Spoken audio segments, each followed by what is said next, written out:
प्राचीन नाटक और आधुनिक नाटक में अंतर क्या क्या है उसके बारे में आज हम लोग जानेंगे।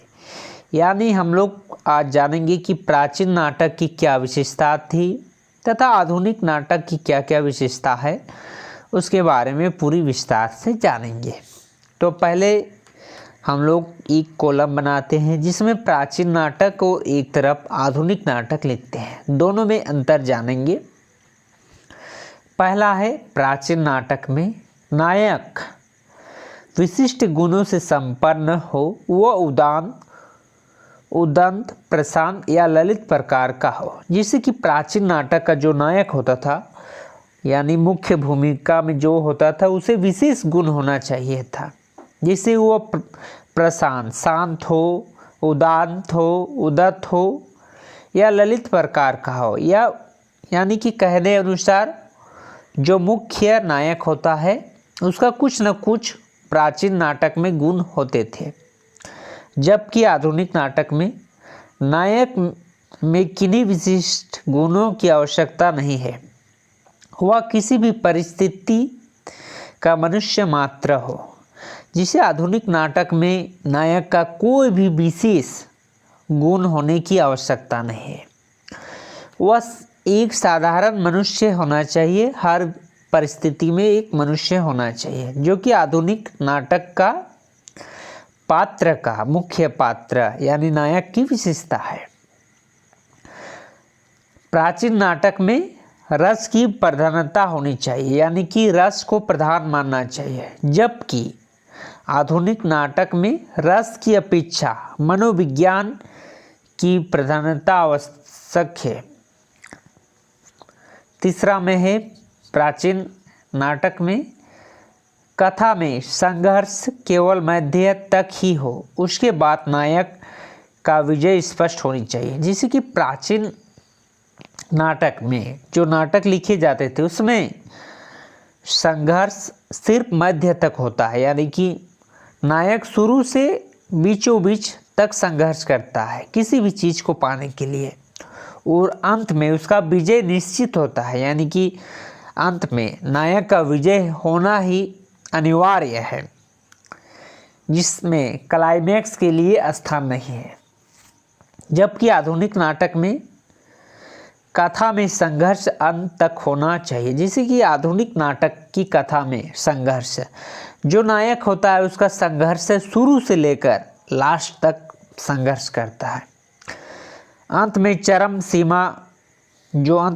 सीमा या सबसे अंतिम पड़ाव कहते हैं, जिसे अंग्रेजी में क्लाइमैक्स कहते हैं, व्यवस्थित रूप में रहे। जैसे क्लाइमैक्स व्यवस्थित रूप में रहे, यानी कि व्यवस्था कर ले कि अंत में ऐसा होगा, यानी कि कोई भी पहले ही आदमी कल्पना करता है कि अंत में शायद ऐसा हो सकता है। इस नाटक में, आधुनिक नाटक में, प्राचीन नाटक में चरित्र की अपेक्षा सत्य और न्याय सिद्धांत की प्रधानता अपेक्षित है। जैसे चरित्र किसी की भी कैरेक्टर से अच्छा उसकी सत्य होना चाहिए, न्याय करना चाहिए, और इसकी यह गुण की नाटक की पात्र की प्रधानता होनी चाहिए, यानी कि यह कंपल्सरी होना चाहिए यह गुण नाटक के चरित्र को। चरित्र की विशेषण की प्रमुख हो, जैसे चरित्र कैरेक्टर का विशेषण की प्रमुख हो, जैसे कैरेक्टर की कोई विशेषता हो आधुनिक नाटक में कि जो पात्र है उसकी कोई विशेषता होनी चाहिए। प्राचीन नाटक में आदर्शवाद ही अंत का निष्कर्ष है। जैसे आदर्श से ही उसका अंत में निष्कर्ष निकलता है, जबकि आधुनिक यथार्थवाद ही अंत का निष्कर्ष है। प्राचीन नाटक में मृत्यु आदि दुख घटनाएं वर्जित है। जिससे नाटक में मृत्यु और दुख जैसी घटनाएं नहीं हुआ करती थी प्राचीन नाटक में, जबकि आधुनिक नाटक में इस प्रकार का कोई प्रतिबंध नहीं है। यानी आधुनिक नाटक में दुख भी हो, घटना भी हो सकता है, इसका कोई बंद नहीं है कि यह नहीं होगा। जिसे लेखक चाहते हैं, नाटककार चाहते हैं, उसी प्रकार से आधुनिक नाटक लिखे जाते थे। प्राचीन नाटक में नाटक केवल मात्र सुखांत होनी चाहिए, जिससे कि प्राचीन नाटक को पढ़ के आदमी का मन सुखांत होनी चाहिए, यानी उसका मन सुख से भरना चाहिए।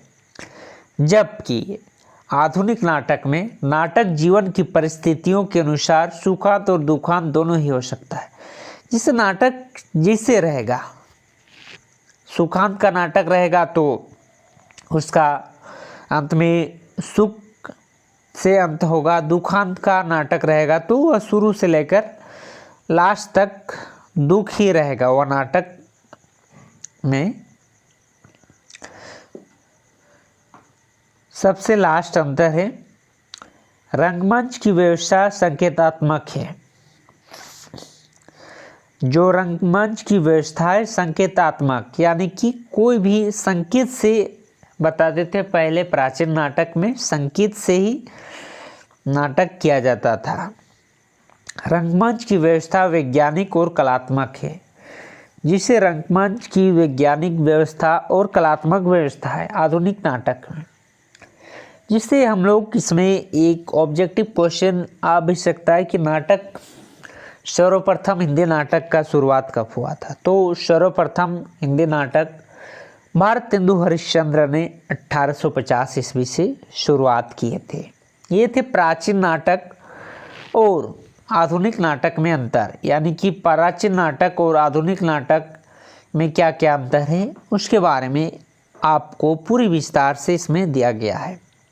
यह क्वेश्चन आपको ऐसा भी पूछ सकता है कि प्राचीन नाटक और आधुनिक नाटक से आप क्या समझते हैं, या प्राचीन नाटक और आधुनिक नाटक में अंतर स्पष्ट करें।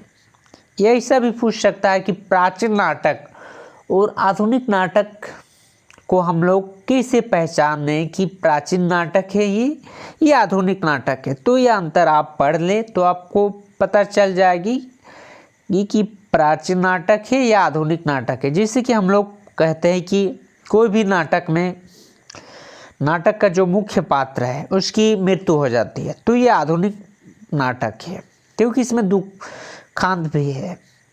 और प्राचीन नाटक में सिर्फ सुखांत है, यानी सिर्फ सुख के बारे में बताया गया है। तो ये थे प्राचीन नाटक और आधुनिक नाटक में अंतर स्पष्ट करें।